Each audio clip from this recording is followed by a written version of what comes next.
Јохан Тарчуловски во 2013-та може да биде ослободен, но ово се надева поддржувачите и семејствата на Јохан. Според сопругата на Јохат, Сонја, Германија е можна опција каде Јохан ќе издржи втората половина од 12-годишната казна затвор, пресудена во Хаг за случајот Луботен.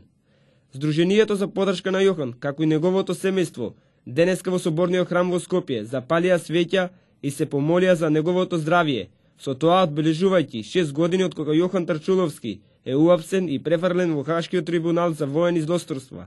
После 6 години поминати, јас мислам дека веќе ќе треба да се бара, затоа што ако биде префрлен он во друга држава, значи веќе него ќе го следува, зависи од законодавството, ќе треба да го следуваат и викенди. Така да според тоа ќе морат адвокатите веќе да го поднесуваат и помилувањето, затоа што пола е поминато од пресудата и преостануваат уште оние 2 години. Па вака, имавме ние некои информации дека Германија веќе го прифатила за да ја издржува значи казнава преостаната која што преостанува, после нели помилувањето би требало според мои сознанија уште 2 години така нешто преостануваат.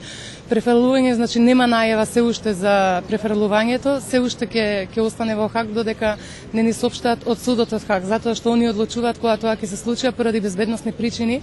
Значи тоа можно е да се случи да го кажат еден ден пред или еден ден откако ќе биде префрлен.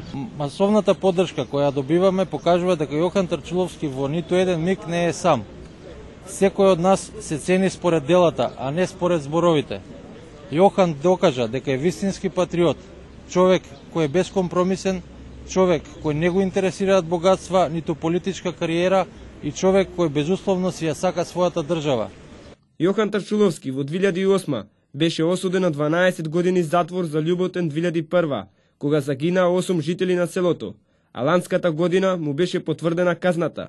Тарчуловски е единствениот македонски државјанин осуден за злосторство во Хаг.